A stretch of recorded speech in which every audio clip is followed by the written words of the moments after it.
عليه وآله وسلم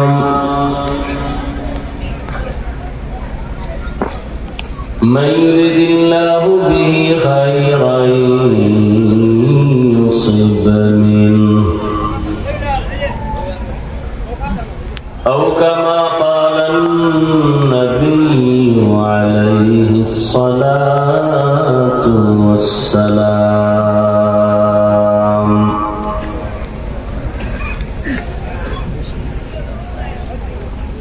صدق الله مولانا العظيم وصدق رسوله النبي الكريم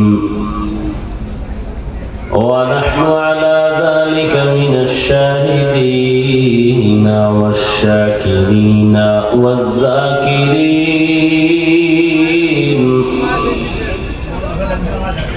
والحمد لله رب العالمين.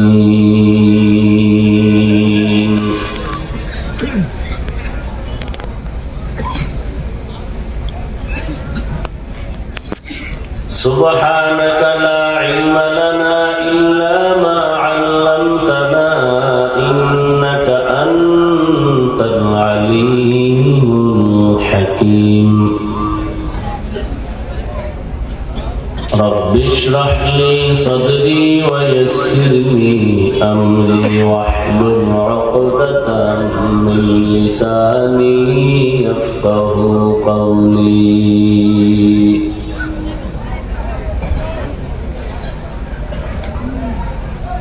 दिन के सूरज डूब रही है हम लोगों के सामने,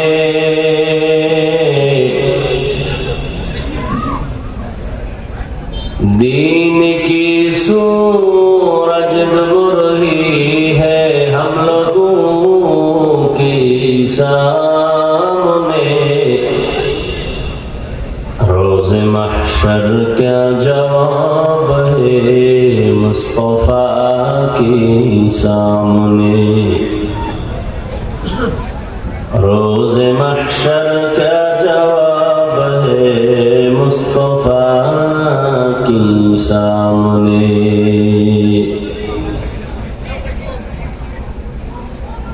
हकीकत खुल जाएगी बवक़्ते इम्तिहान तेरे,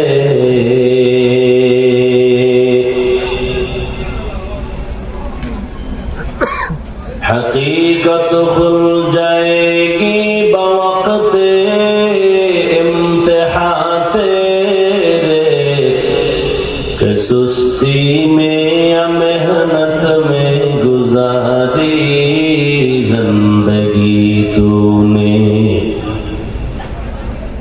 कि सुस्ती में या मेहनत में गुजारी जिंदगी तूने. मोहम्मद ने आकर कुफर को मिटाया,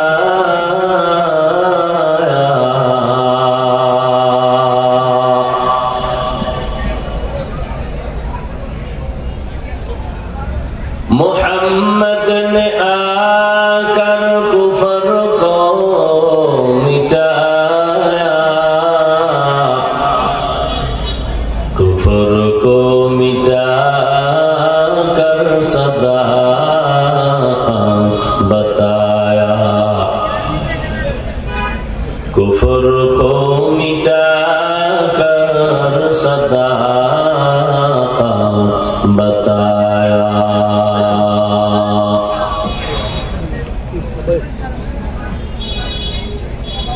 ধানদিয়া দক্ষিণ পাড়া জামে মসজিদ ও এলাকাবাসীর উদ্যোগে আয়োজিত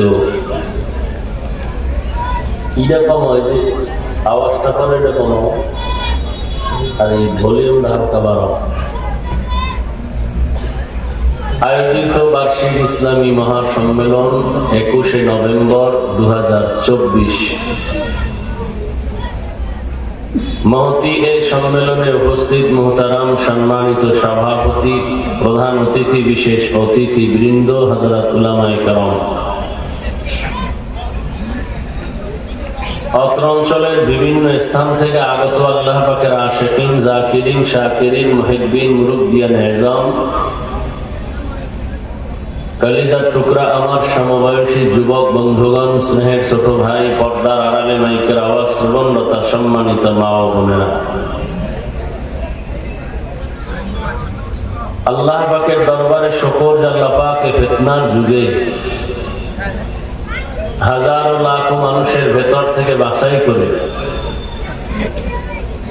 পৃথিবীর শ্রেষ্ঠ মজলিস, উলামায়ে আহলে হকের মজলিস, গুনাহ মাফের মজলিস, তওবা কবুলের মজলিসে আমাদেরকে কবুল করেছেন, আশা ও বসার তৌফিক দান করেছেন। নিয়ামতের শুকর আদায়ার্থে ঈমানের আওয়াজকে উঁচু করে এক আওয়াজে উচ্চ কণ্ঠে সকলেই কালিমাতুশ শুকর উচ্চারণ করি, দিল থেকে জবান খুলে পড়ি আলহামদুলিল্লাহ।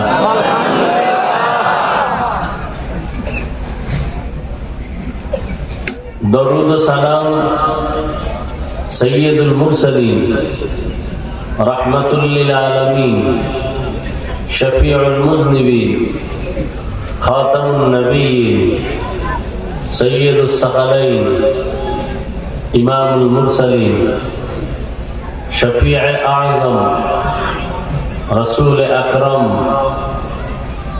রহমতে আলম, নবীউল আরব আল আজম, হাবিবে কিবরিয়া, আশরাফুল আম্বিয়া, সৈয়দুল আম্বিয়া,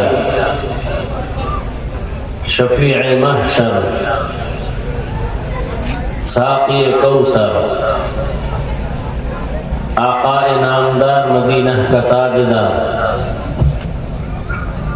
आफ़ताब नबूवत, फ़ख्र मौजूदात, सय्यदुल मखलूक़ात, हज़रत मुहम्मदुर रसूलुल्लाह। সবাই পড়েন। নবীজির নামে দরুদ পড়লে গুনাহ হয় না? ভাবে আছেন না? জবান খুলে পড়েন না কেন?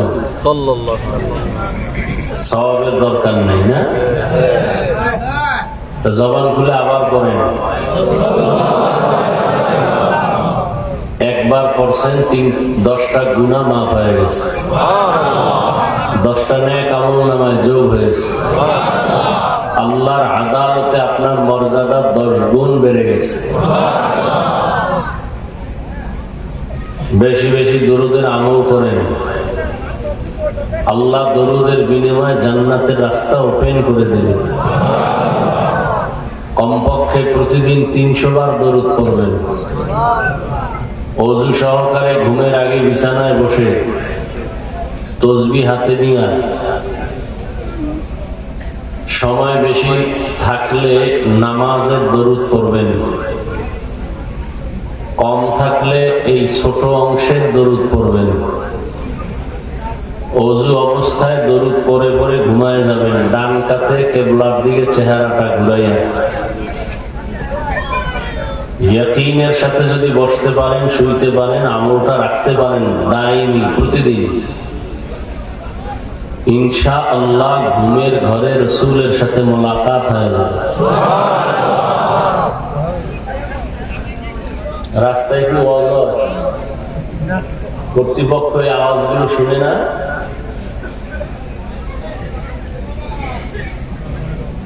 এই তুমি মোবাইল ধরছো না হাতে? কাম কি এমনি মোবাইলের কাজ আছে কোনো?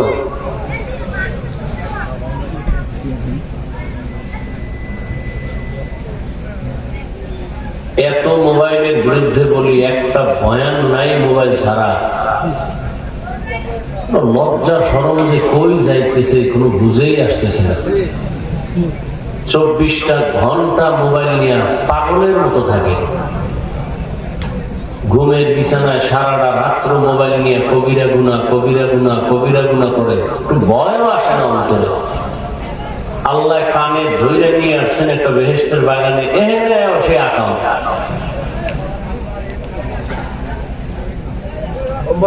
কপাল পুড়লে কি করার?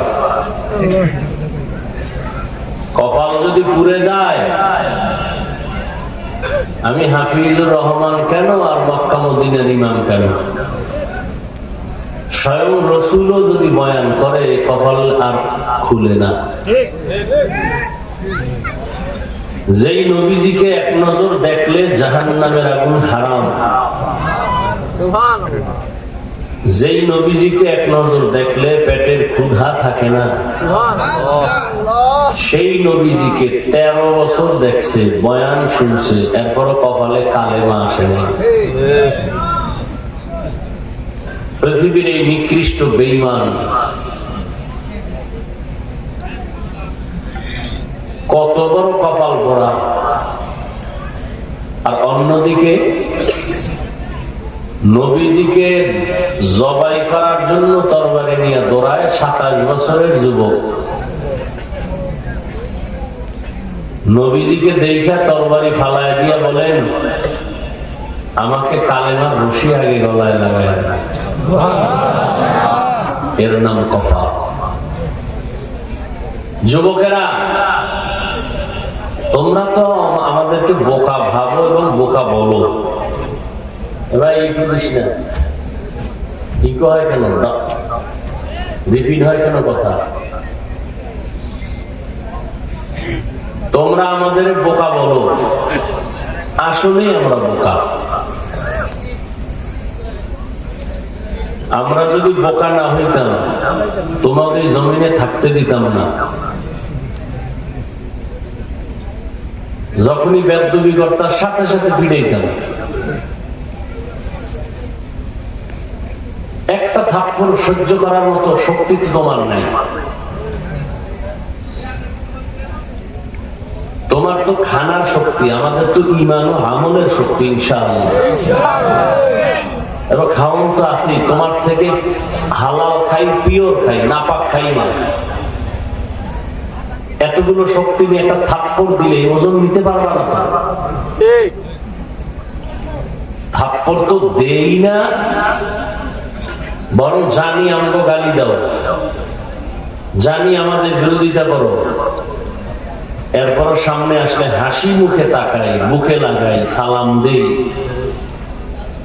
তুমি প্রস্রাব করে পানি লাও না, অজু ঠিক মতো করো না, গোসল ঠিক মতো করো না, দুর্গন্ধে ভরা তোমার পোশাক, তোমার বডি, করো তুমি গুনাহ, খাও মদ গাঞ্জা, ভিন্ন ভিন্ন নেশা। এত কিছুর পরেও কিন্তু সি করে তাড়াই দেই না। কেন? আমরা বোকা। বুকে লাগাই, সালাম দেই আগে আগে, বসে থাকি না যে সালাম তো আমারে দিবে, এই চিন্তা করি না তো। এবং কলিজা দিয়া কথাগুলো মহব্বত লাগায় বলি, মনে হচ্ছে কথার দ্বারা তোমার টাকার কেনা আমি গোলাম, কিন্তু না, এখানে ভিন্ন একটা জিনিস কাজ করে।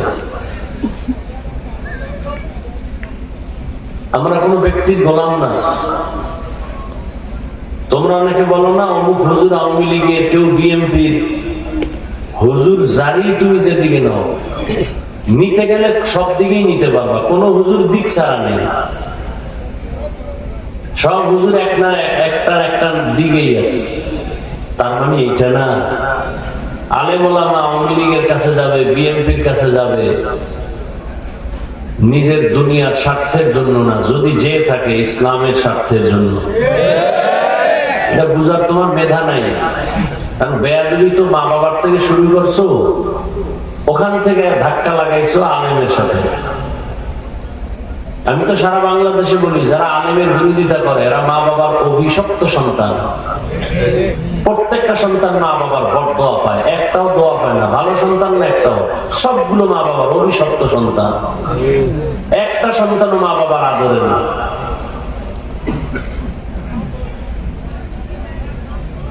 আল্লাহ হেদায়েত দান করুন। তবে আজকে বোকা হয়ে কিছু কথা বলি, শুনে যাই, মানবা কি মানবা না সেটা তো তোমার ব্যাপার। কিছু কথা শুনে যাই। আল্লাহ অনেক বুদ্ধি দিছে তোমাদেরকে, দোয়া করি এই বুদ্ধি দিয়া গোটা দুনিয়াটা আলোকিত করো।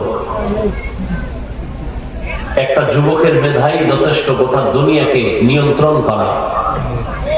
কপাল খারাপ, তোর মা বাবার বড় দোয়া লাগছে তোর কপালে, যে কারণে তোর সুন্দর মেধাটাকে মোবাইল দিয়ে নষ্ট করে ফেলিস। চরিত্রের কোনো ভালাই নেই, লেখাপড়া করবি তাও নেই, নকল ছাড়া কলম চলে না। এই ছাত্র তো নকল ছাড়া কলম চলে না। কত ভালো ছাত্র তুমি, বিদ্যার পৃষ্ঠা ছিঁড়ে জুতার মধ্যে ঢুকাও, কত ভালো ছেলে তুমি। একজন হুজুর বলছে এই ছাত্রগুলো লেখাপড়ার জীবনে হয় বিদ্যা চোর, এরা চেয়ারে বইয়া হয় সরকারের টাকা চোর। পৃথিবীতে বিদ্যা চুরির মতো আর বেয়াদবি আর কি হতে পারে? আর আমরা জীবনভর মাদ্রাসা কইরা কোনো একটা বাংলা লেখার কাগজ কইরা থাকলে এটা উঠাইয়া সম্মানের জায়গায় রাখ, জুতা দিয়ে বাড়াই না। আর তুই ভালো বইয়ের পৃষ্ঠা ছিঁড়া ছিঁড়া জুতায় ঢুকাও, নকল করো, নাহলে কলম চলবে না। আর করোনা থাকলে তো সারছে, অটো পাস না হইরা পাস। 13 বছর পরে ইঞ্জিনিয়ার হইয়া বিল্ডিং করবি, সব তুই মইরা হ্যাঁ নেবে, সব বেউস হয়ে থাকবি। অটো পাসের ইঞ্জিনিয়ার বয়ে বয়ে দোয়া ইউজ করছে খোদা। 13 বছর করোনা থাকলে তো আমাদের লেখাপড়ার দরকার নেই, আমরা অটো আইএ বিএ এমএ সব করে দেব।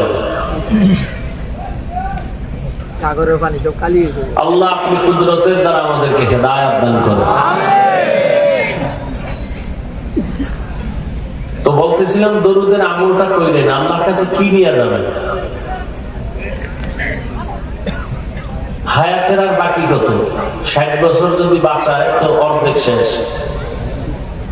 যুবকদের বলছি, কিন্তু তাও বাকি অর্ধেক যে বাঁচবা, মরার মতো বাঁচতে হবে। কারণ বাঁচার জন্য যে পার্স লাগবে, পার্স তো নাই। চোখের পাওয়ার খাইছো মোবাইল দিয়ে, হার্ট দুর্বল বানাইছো, এই মোবাইলের কারণে কিডনি দুর্বল করে ফেলছো, এই মোবাইলে সারা রাত্র কবিরা গুনাহ দেখতে দেখতে দেখতে দেখতে মাথার ব্রেন নষ্ট করছো, চরিত্র শেষ করছো। এখন চাকার তলে মাথাটা ঢুকতে দেরি, কোন সময় চাকার তলে মাথা ঢুকে যাবে টেরও পাবি না। তোর জীবনের এই 30 বছরের কামাই কি জানো? যুবককে বলছি, বেয়াদবি মাপ চাই, কলিজার মহব্বত দিয়ে বলছি, মনে করো না দুশ্মনী করি। তুমি যদি এখন বলতে পারো হাফিজ ভাই নিচে আইয়া পাও ধরবেন, তাহলে আমি নামাজ ছাড়ব না, বল, আমি এখন নিচে আসবো। এই পরিমাণ মায়া লইয়া বইছি ওয়াজের স্টেজে। যত কথা বলি তোকে কাছে নিতে চাই, দূরে ঠেলতে চাই না। আল্লাহু আকবার। ভালো করে লিখে রাখিস, বলছি না বোকার কথা কিছু লিখে রাখিস। পৃথিবীতে বহু বন্ধু পাইছো, সব বন্ধু চান্দাবাজ আর ধান্দাবাজ। লিখে রাখিস আজীবনের জন্য। কোন বাবার সন্তানের চ্যালেঞ্জ দেওয়ার দুঃসাহস থাকলে দাঁড়াইস। এই জীবনে তোর জীবনের নিঃস্বার্থ কলিজার বন্ধু উলামায়ে কেরাম ছাড়া কেউ নেই। আর সব চান্দাবাজ আর ধান্দাবাজ। স্বার্থে আঘাত লাগলে দলের নাম কাটে না, কল্লা কেটে দেয়। এর নাম সোনার বাংলার রাজনীতি। দল থেকে নাম কাটে না, কল্লা কাটে। দলের লোকে কাটবে, বাইরের লোক লাগবে না, বিরোধী লাগবে না, তোর আপন লোকেরাই কাটবে। কিন্তু কোনদিন আলেমকে গালি দাও, যাই বলো, কোনদিন আলেম গালি দেয় না, বট দোয়া করে না, দোয়া করে। দুনিয়াতে একটা মানুষ খুঁজে পাবা না যে তোমাদের নিয়ে ভাবে, একটা মানুষও নাই। জাতিকে নিয়ে ভাবার মতো কেউ নাই। তোমার দলে নিছে, তোমার টাকা দিতেছে, মনে করতেছে তোমার টাকার কেনা গোলাম, টেনশন কি? কিন্তু তোমার জীবনটা সুন্দর হবে, তোমার পরিবার সুন্দর হবে, মা বাবা আরামে খাবে, ঘুমাবে, চিন্তা কারোর মধ্যে নেই। সব বললাম না ধান্দাবাজ আর চান্দাবাজ। কিন্তু তোমাকে নিয়ে, তোমার মাকে নিয়ে, বাবাকে নিয়ে, তোমার স্ত্রীকে নিয়ে, সন্তানকে নিয়ে, তোমার পরিবার নিয়ে, সমাজ নিয়ে, রাষ্ট্র নিয়ে একনিষ্ঠতার সাথে গভীর ভাবে ভাবাপন্ন যারা আছে, খোদার কসম একমাত্র উলামায়ে কেরাম ভাবে, আর একজনও ভাবে না। কই আমি যে বয়ান কইরাইছি আরো দুইটা এখনো করতেছি, একবারও তো বলি নাই আমার দলে আয়, এই আমি পাঁচকল্লি পড়ছি পর, আমি এই সাদা জামা পড়ছি পর, আমি কওমির ছাত্র আয়, স্কুলে তালা মার, আমার মতো হুজুর হ, তাবলিগে যা, চরমনাই যা। কই একবারও বলি নাই, বলবো না, ভয় নেই। কিন্তু তুমি যাদের কিনিয়া নাচো, সে বলবে আমার দিকে আয়, আমার দলে আয়, এটা কর। তোমার চরিত্রের বাইরে, তোমার সাধ্যের বাইরে অনেক কিছু দেখবা, বাধ্য হয়ে করতে হবে, করাবে না হয় দলে থাকতে পারবি না, যা যাইতেও পারবি না। সোনার বাংলা এগুলো কি দেখা বাদ আছে? না পাকার কত খাবি? রাজনীতির প্যান্ডেলটাকে নাপাক করে ফেলেছে ধান্দাবাদ, চান্দাবাদ, সুদখোর, মদখোরেরা। এই পরিবেশকে নতুন করে সাজায় আবার পাক করতে হবে কোরআনের রাজনীতি দিয়ে।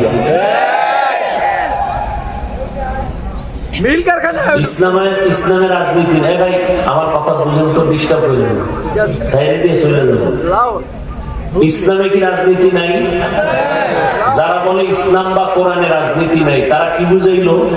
যে ইসলাম বা কোরআন সব দিক থেকে কমপ্লিট, রাষ্ট্রের ব্যাপারে দুর্বল। কি রাষ্ট্রের ব্যাপারে কোরআন শরীফ দুর্বল?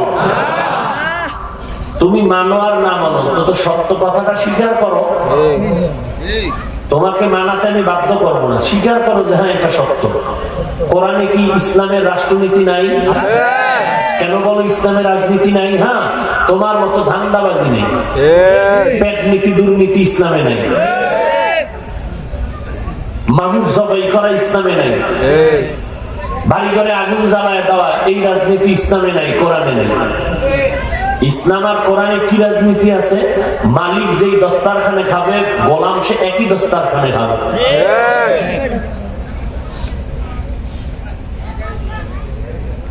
ইসলাম ছাড়া এই জমিনে কেউ শান্তি দিতে পারবে না, যারা দাবি করবে পৃথিবীর নিকৃষ্ট মিথ্যাবাদী।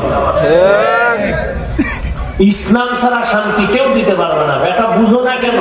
আকল নষ্ট কেন? মোবাইল ওয়ালা মোবাইল বানাইছে, চালাইবা কেমনে, চালাইলে ভালো থাকবে, ক্যাটালগ দিছে না? তো জমিন আল্লাহ, আসমান আল্লাহ, পাহাড় পর্বত, বাতাস, আগুন, পানি, সূর্য, চন্দ্র সব আল্লাহ। জমিনের ফসল আল্লাহ দেয়, গাছের ফল আল্লাহ দেয়। মানুষগুলো তোমাকে সম্মান দিছেন আমার আল্লাহ, যে কারণে শক্তিশালী গরু তোর গোলামি করে, শক্তিশালী বাঘ তোর গোলামি করে, শক্তিশালী জমিন তোমার গোলামি করে, শক্তিশালী পানি তোমার গোলামি করে, শক্তিশালী সমস্ত প্রাণী তোমার গোলামি করে। তুমি কিভাবে চললে শান্তিতে থাকবা? আল্লাহ ক্যাটালগ দিছেন কোরআন। তুমি এটা বাদ দিয়ে চলবা, পদে পদে পস্তাইবা, মরার আগে মরে যাবা। এই কথাগুলো ভাল লাগে না কেন? চোর কখনো ইসলাম চায় না কেন? ওরা জানে ইসলামী শান্তির ধর্ম, ইসলামী সঠিক, কোরআনই ভালো, নবীও ভালো। মানে না কেন? মানতে গেলে চুরি করা যাবে না, দুর্নীতি করা যাবে না, ধান্দাবাজি চান্দাবাজি করা যাবে না। আর তোমরা কাপাসিয়া থানার মানুষ নাকে তেল লাগায় ঘুমাও, কি ও স্বাধীন, দেশ স্বাধীন। আর ঢাকার শহরে মা বোনেরা সাংবাদিক বয়া সম্মেলন করে, আমরা দেহ ব্যবসার অধিকার আবার ফেরত চাই। আর আমেরিকা তাকায় আছে, এদেশে আবার পশ্চিমা সেই উলঙ্গ বেহায়াপনা চালু হোক, ট্রান্সজেন্ডার চালু হোক, সমকামিতা চালু হোক। তুমি নাকে তেল লাগায় ঘুমাও। মুসলমান ঘুমাতে পারে না। মুসলমান সেদিন নাকে তেল লাগায় ঘুমাবে যেদিন এদেশের গ্রামে গঞ্জে, মসজিদে, মাদ্রাসায়, পদে, রাস্তায় আলেম ওলামারা বুক খুলে কোরআনের বয়ান করবে। কোন সুখ্যার বেনামাজির অনুমতি নিতে হবে না। মুসলমান নাকে তেল লাগায় নিশ্চিন্তে ঘুমাবে সেদিন এদেশের প্রত্যেকটা মাদ্রাসার, মসজিদের কমিটির মধ্যে বেনামাজি থাকবে না যেদিন। শিয়ালের মুরগি দিয়ে খায় 3 দিন, শিয়াল খায় একদিনও না। দোয়াও চাই, মাফও চাই, জিন্দা কেন মরাও ভাবিনি। শিয়ালের হাতে মুরগি দিলে যা হবে, সুদ করবে নামাজির হাতে ধর্মের চাবি দিলে তাই হবে।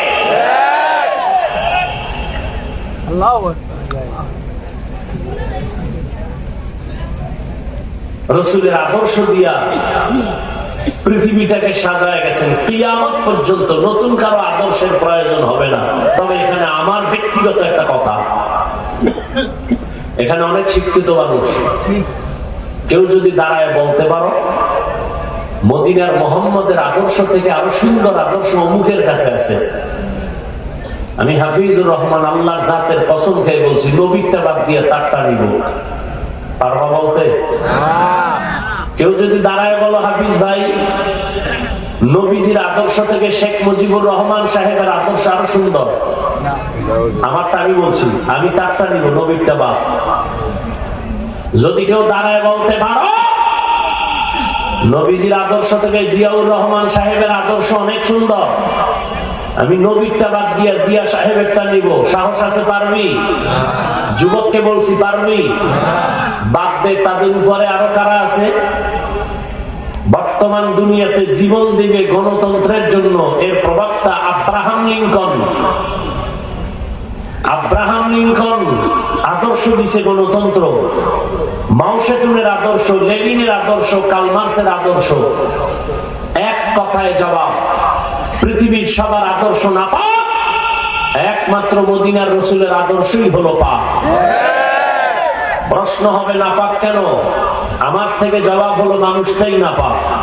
3 বেলা খাইয়াও মদের বোতল নিয়ে দৌড়ায়, গাঞ্জা খায়, নামাজ নাই, রোজা নাই, ভালো মন্দ কিচ্ছু নাই, মদ পান কইরা বউরে মা কয়া ডাকে। ওর মেধা ভালো না খারাপ? খারাপ মেধা দিয়ে যত তন্ত্র বানাবে সব খারাপ। আমার রাসূল কেমন পাক? 63 বছর হায়াতে ভুলেও কোনোদিন একটা মিথ্যা কথা বলেননি। আমার রাসূল কেমন পাক? 63 বছর হায়াতে নবী কখনো একটা গালি কাউকে দেননি। সামনে দাঁড়ায় বহু বেঈমান রাসূলকে গালি দিছে, নবী একটা গালির জবাব দেন নাই। নবী আমার কেমন আদর্শের নবী? 63 বছর হায়াতে নবীজির চক্ষু দুটো মোবারক গরম করে কারো দিকে তাকান নাই। সেই রাসূলের আদর্শ নিয়ে বসার কারণে গালি শুনি, জবাব দেই না। সেই নবীর আদর্শ নিয়ে বসার কারণে বেনামাজিকে সিসি করে তাড়ায় দেই না, সালাম দিয়ে বুকে লাগাই। মদিনার রাসূলের আদর্শ এটাই আমাদের শিখিয়েছে, আদব শিক্ষা দিছে আমাদের। না হয় আমরা টুপিওয়ালারা বাস লইয়া নামলে একটা নাস্তিকও পালানেরও সুযোগ পাবে না। আল্লাহ হেদায়েত দান করুন।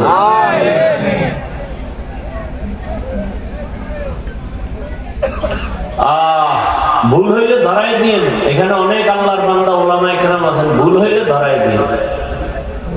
আমি সবার সামনে কানে ধইরা তওবা করব, কোনো টেনশন নেই। বেদবি কইরেন না, সাবধান, খুব সাবধান। এই যত ঝামেলা দেখেন সোনার বাংলায়, একমাত্র কারণ উলামায়ে কেরামের সাথে বেয়াদবির ফলাফল। খবরদার, সব জায়গায় মাস্তানি চলে না।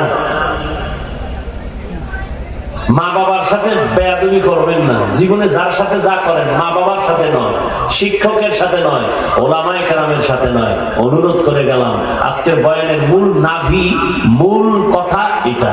মা বাবার দোয়া নিও, না পারলে বরদোয়া নিও না, অনুরোধ।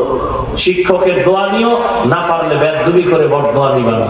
ওলামায়ে কেরামের দোয়া নিও, না পারলে অনুরোধ, বেয়াদবি করে বরদোয়া নিবা না। যদি নাও, মরার আগে বন্ধু। রাসূলের হাদিস, জুলুম করলে বিচার হবে মরার আগে। মা বাবার সাথে বেয়াদবির নাম জুলুম, শিক্ষকের সাথে বেয়াদবি জুলুম, উলামায়ে কেরামের সাথে বেয়াদবির নাম জুলুম। জুলুমের বিচার মরার আগে হবে, রাসূলের হাদিস। জালেমের বিরুদ্ধে আন্দোলন একবার না, কাফনের কাফন রেডি রাখো। মুসলমান একবার জীবন দেয় না, বারবার দেয় ইসলামের জন্য, জালেমের বিরুদ্ধে। আবার ডাক আসবে, আবার আন্দোলনের রাস্তায় নামতে হবে। জুলুম করার কোন সুযোগে সোনার বাংলায় দেওয়া হবে না, ইনশাআল্লাহ।